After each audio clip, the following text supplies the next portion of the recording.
Welcome to the Authority File, the academic library podcast from Choice. Choice is a publishing division of the ACRL and the publisher of Choice Reviews, Resources for College Libraries, and CC Advisor. This episode is brought to you by Taylor and Francis. I'm Bill Mickey, the host of the podcast and the editorial director at Choice, and this next series debuts a new format for us here at the Authority File, where we're pairing up a Choice reviewer with an OAT award-winning author or editor. So we're pleased to welcome our special guest host, Dr. Randy Cornelius, professor of psychological science at Vassar College and one of Choice Review's longest-running reviewers. Dr. Cornelius has been reviewing with Choice since 1988. OATs, short for Outstanding Academic Titles, are an annual list of the best academic titles reviewed by Choice.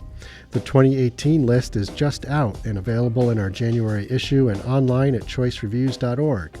For more information about the Outstanding Academic Titles franchise, visit choice360.org. So for the next 4 episodes, Dr. Cornelius interviews Dr. Heidi Maibom, professor of philosophy at University of Cincinnati and editor of the Routledge Handbook of Philosophy of Empathy, which he awarded an essential rating, calling the handbook an important addition to any philosophy and psychology collection. This wide-ranging discussion mirrors the book's diverse set of topics about empathy and sits at the intersection of philosophy and psychology. Doctors Cornelius and Maibom talk about the differences between cognitive and affective empathy, whether empathy can be considered emotion, its relationship to altruism, and whether there is currently an empathy deficit in the United States. In this first episode, Dr. Maibom reveals how the book came together, what makes her excited about studying empathy, and what exactly empathy is. Good morning, Heidi. How are you? Good. How are you, Randy? I'm fine. It's a great thrill to meet you. Let me tell you how much I loved your book. It's so deep and so comprehensive, and for me as a psychologist who occasionally teaches a course on moral philosophy, it's a wonderful, edifying source of insight and illumination, and even moral guidance. I think of it as quite an accomplishment. You must feel very proud of it. Well, thank you. Yeah, I am. Of course, it's not entirely my work. All the wonderful contributors made it the wonderful book that it is. Being an editor, though, is a tough job. That is correct. Right? Well, you've done a fine job with it. Let me begin by asking you what makes you excited about empathy. What is it about empathy that makes it an interesting phenomenon for a philosopher to study? Well, I mean, I guess there's 2 different questions in there. What makes me excited about it, and then what makes it interesting more generally. So maybe I'll say a little bit about what sort of my journey with empathy, at least my professional journey. So I wrote my doctoral dissertation in theory of mind, so the debate between simulation theory and theory.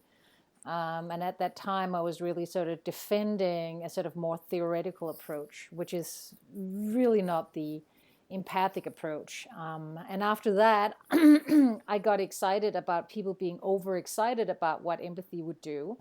And then I've come full circle to now being excited about what empathy can do and exploring it in more detail. And I think the 2 aspects that I'm particularly interested in are, on the one hand, interpersonal understanding, the kind of depth of understanding, the particular quality of the understanding that we get about others from empathizing with them, that's different from other ways of understanding other people. And then on the other hand, it's interpersonal and moral importance. And these are, of course, central questions for social psychologists as well. So we're interested in the same kind of thing, although I think our language is a little different sometimes. So let me ask you something a little more about the book in general. Your book covers a marvelously diverse set of topics having to do with empathy. Can you tell us something about the contributors to the volume and how the volume is structured? Yeah, so the I've been sort of fortunate that when I was asked to edit this volume or send in a proposal for it, I had already worked on empathy for a while, so I knew many people in the field, so I knew people to ask, and that were, I guess, happy to contribute to the volume. And that included people in a variety of different fields. So, the way that I work in a very interdisciplinary way. And so my attitude is, well, we're all studying the same subject matter. And so looking at all the different voices in the different fields is really important for understanding the full phenomenon. Hmm. Hmm. I think sometimes, the academic boundaries are a little artificial. As you just said, social psychology and philosophy are interested in so many of the same issues when it comes to empathy. And so a real collaboration across those boundaries, I think, is really fruitful. Hmm. The way that I divided it in was divided the book up was to sort of for ease of the reader, right? You have the sort of, okay, what are the core issues? What are the different aspects of empathy that we're talking about?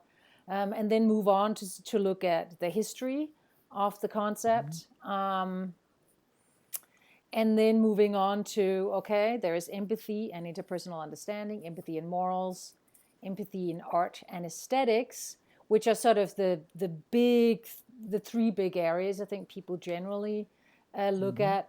But then also adding on the empathy and individual differences, which I think is really an underexplored but really fascinating aspect of empathy Hmm. research as well. Hmm. And so it was sort of, again, a lot of these divisions are going to be artificial because they're so kind of broad. Hmm. But at least I think it will help if a reader comes to the book, because it is such a big book, they might want to think, okay, I just want to look at, the ethics part, right? And then it's pretty Right. clear which part that is, and then they might be excited to look at other entries in other sections. But that Right. was the sort of, I guess, somewhat boring division. Let's just make it clear what the general areas are and move on from there. Yeah. Hmm. Well, I actually think that's what one of the things that makes it so wonderful. And in addition to the including such a diverse set of topics, what makes your book different from other books on empathy? I mean, have you just explained that, or is there something more you might want to say about that? Well, I think that one of the things that distinguishes it is the not only the interdisciplinarity, right? So we have papers in there by philosophers, psychologists, neuroscientists, anthropologists. Um, but even within an area like philosophy, what I've been concerned to do is to have a variety of different voices. So the big classical divide, at least in philosophy, is between continental and analytic philosophy, right? And Hmm. so usually if you have books on empathy and it's by a continentalist, there are no analytic voices and vice versa, right? And I Hmm. tried to include that by having people that are well known within the sort of phenomenological tradition, like Dan Zahavi, Sean Gallagher, and Matthew Radcliffe, Hmm.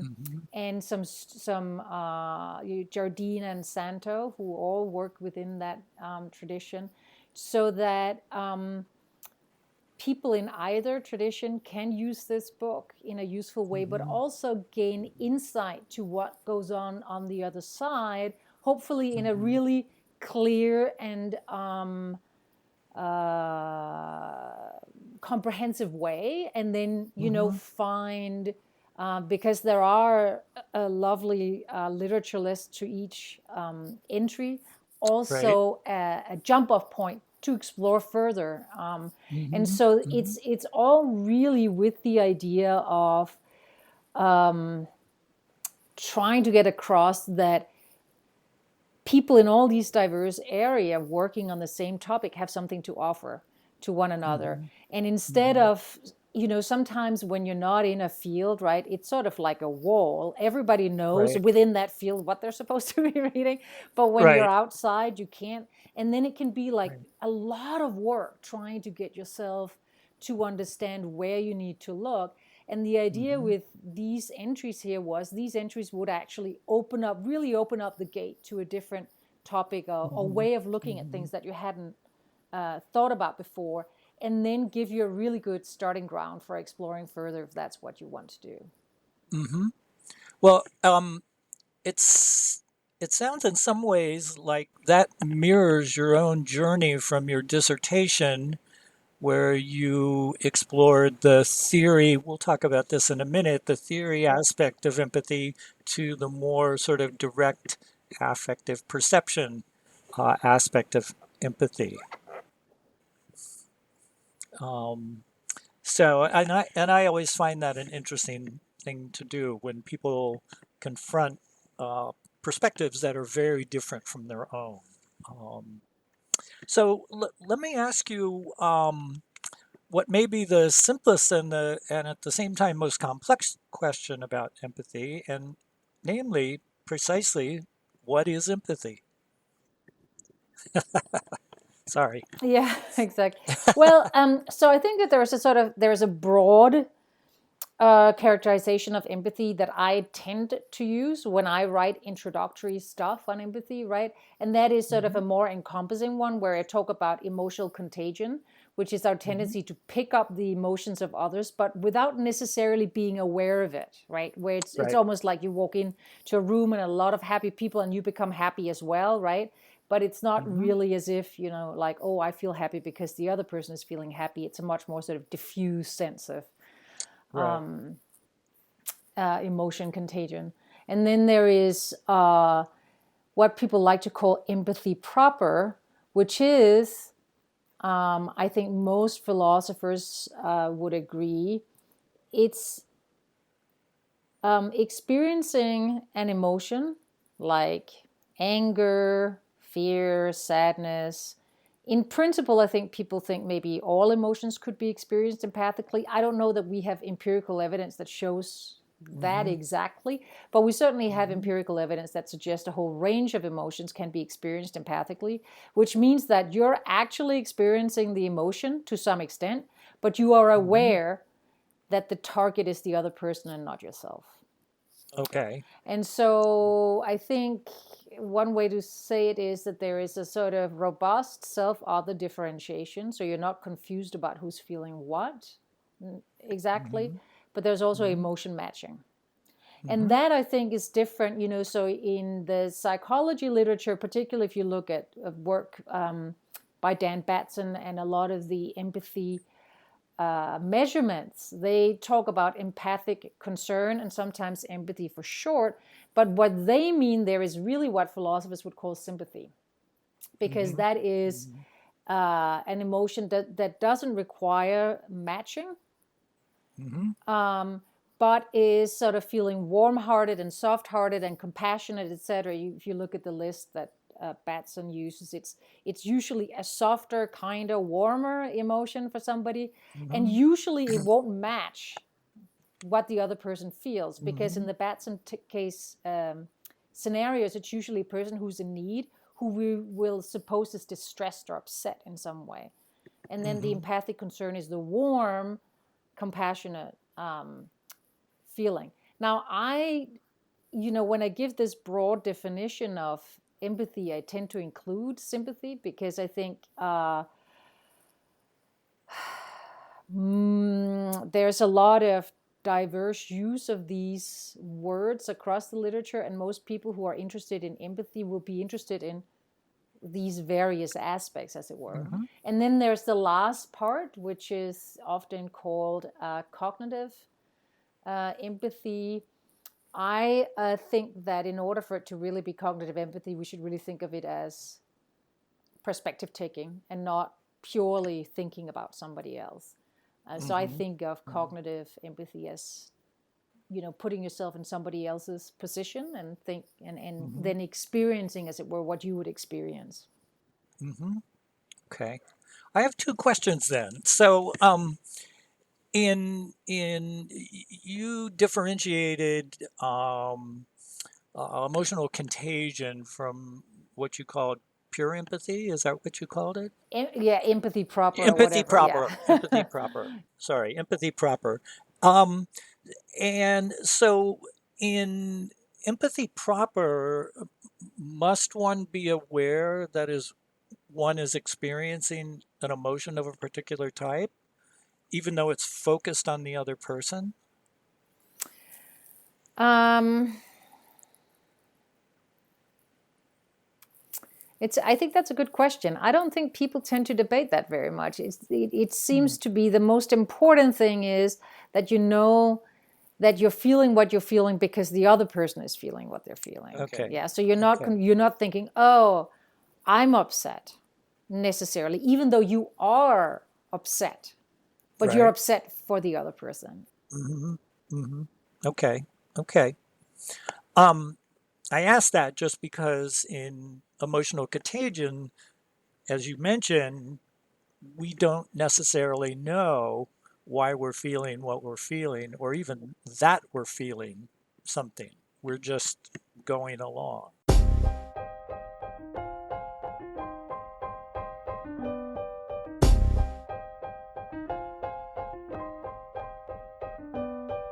You just heard a special Authority File podcast featuring our guest host, Dr. Randy Cornelius, professor of psychological science at Vassar College, and a longtime choice reviewer, interviewing Dr. Heidi Maibom, professor of philosophy at the University of Cincinnati and editor of the Routledge Handbook of Philosophy of Empathy.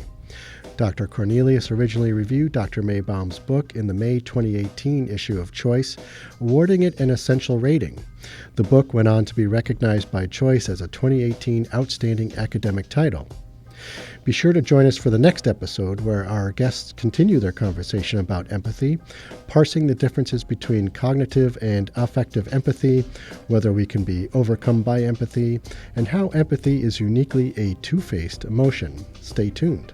Now, personally, my own view is that if you think of cognitive empathy as perspective taking, affective empathy is a form of perspective taking.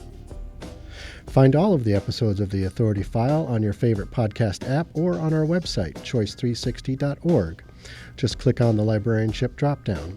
On choice360.org, you'll also find information on Choice's entire product platform, including Choice Reviews, CC Advisor, Choice Webinars, resources for college libraries, our white papers, and a whole lot more.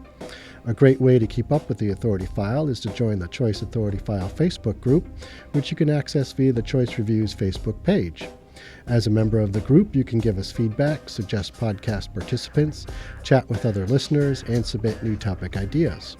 Sponsorship and advertising for the Authority File podcast are handled by Choice's advertising manager, Pam Marino, and the production and editing are done by Choice's digital media specialist, Mark Dirks. That's all for this week. Thanks for joining us.